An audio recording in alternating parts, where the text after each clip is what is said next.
اعوذ باللہ من الشیطان الرجیم، بسم اللہ الرحمن الرحیم۔ اللہ تعالیٰ رمضان کے روزے کے بارے میں فرماتے ہیں، یا ایھا الذین آمنوا کتب علیکم الصیام کما کتب علی الذین من قبلکم لعلکم تتقون۔ ترجمہ: اے ایمان والو، تم پر روزے رکھنا فرض کیا گیا ہے جس طرح تم سے پہلے لوگوں پر فرض کیے گئے تھے تاکہ تم تقوی اختیار کرو۔ ترجمہ: گنتی کے چند ہی دن ہیں، لیکن تم میں سے جو شخص بیمار ہو یا سفر میں ہو تو وہ اور دنوں میں گنتی کو پورا کر لے، اور اس کی طاقت رکھنے والے فدیہ میں ایک مسکین کو کھانا دے۔ پھر جو شخص نیکی میں شبکت کرے اس کے لیے بہتر ہے، لیکن تمہارے حق میں بہتر کام روزے رکھنا ہی ہے اگر تم با علم ہو۔ اللہ تعالیٰ فرماتے ہیں، رمضان گنتی کے چند دن ہیں، مطلب 30 دن ہی ہے، لیکن تم میں سے جو بیمار ہو یا سفر میں ہو، لیکن جو شخص بیمار ہے یا سفر میں ہے وہ اور دنوں میں، مطلب کہ رمضان کے دنوں میں بیمار ہے یا کہیں سفر میں جانا ہوا، سفر پہ ہے اور روزہ نہیں رکھ پاتا ہے، تو وہ اور دنوں میں جب اچھا ہو جائے رمضان بعد تو وہ رمضان کے جتنے روزے چھوٹے ہیں اس کو پورا کر لے۔ اگر اس کی طاقت نہیں رکھتے ہو، جو بھی شخص روزہ رکھنے کی طاقت نہیں رکھتا ہو، چاہے بیمار میں، چاہے سفر کے بعد ہو، یا بہت زیادہ بیمار ہو، اتنا بیمار ہو کہ روزہ رکھنے کی طاقت اس کو دوسرے دنوں میں بھی نہیں ہے، تو وہ فدیہ میں ایک مسکین کو کھانا دے۔ کھانا ایک مسکین کو دینے کا طریقہ ہے کہ صبح ناشتہ بھی ہو، دوپہر کا کھانا بھی ہو اور رات کا کھانا بھی ہو۔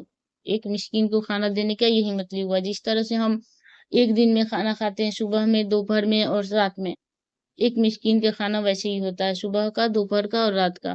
واللہ اعلم۔ اور نیکسٹ آیت میں اللہ تعالیٰ فرماتے ہیں، ترجمہ: پھر جو شخص نیکی میں شبکت کرے اس کے لیے بہتر ہے، لیکن تمہارے حق میں بہتر کام روزے رکھنا ہی ہے اگر تم باعلم ہو۔ مطلب کہ جو شخص نیکی میں شبکت کرنا چاہتا ہے اس کے لیے بہتر کام روزہ رکھنا ہی ہے، اگر وہ بیمار نہیں ہے اور وہ مسافر نہیں ہے اور روزہ رکھنے کی اس کے اندر طاقت ہے تو اس کے حق میں بہتر ہے کہ وہ روزہ ہی کو پورا کرے، یہ نہیں کہ وہ روزہ رکھنے کی اس کے اندر طاقت ہے اور وہ فدیہ میں کھانا کھلائے۔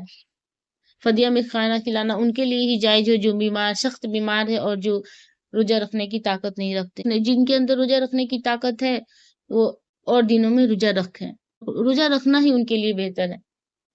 اور نیکسٹ آیت میں اللہ تعالیٰ فرماتے ہیں، ترجمہ: ماہ رمضان وہ ہے جس میں قرآن اتارا گیا ہے، جو قرآن لوگوں کو ہدایت کرنے والا ہے اور جس میں ہدایت کی، حق و باطل کی تمیز کی نشانیاں ہیں۔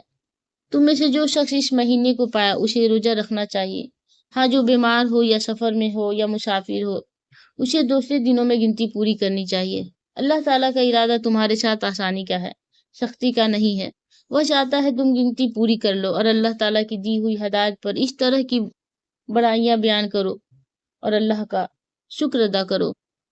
اس آیت میں ایک لطیف سارن تکبیرات کی طرف بھی ہے جو رمضان کے فوراً بعد عید کی نماز میں کہی جاتی ہے۔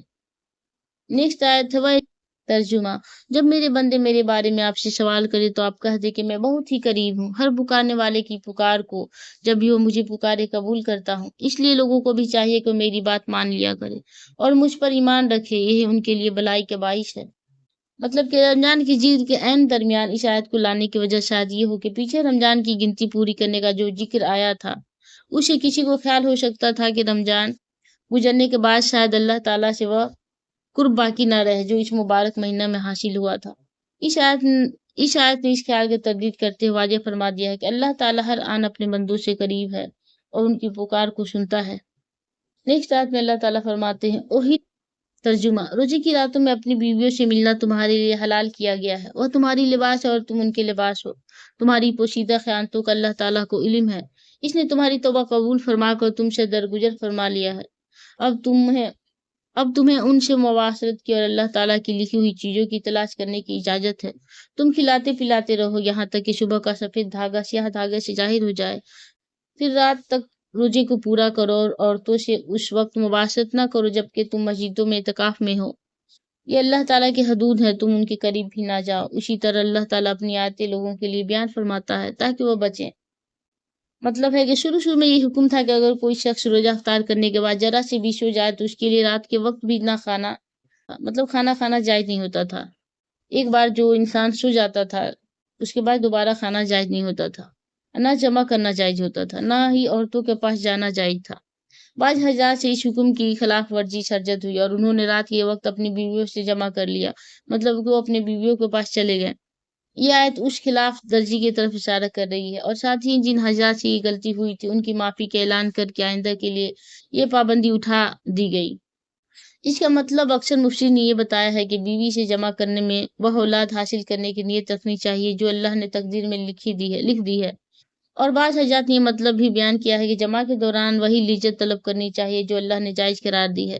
ناجائز طریقوں سے مثلاً غیر فطری طریقوں سے پرہیز کرنا چاہیے، مطلب کہ اللہ تعالیٰ نے جو طریقہ بیوی کے ساتھ مباشرت کرنے کو بتلایا ہے اسی طریقے سے مباشرت کرنی چاہیے، اور دوسرے طریقوں سے جیسے کہ جو حرام طریقہ ہے ان طریقوں سے منع کیا گیا ہے۔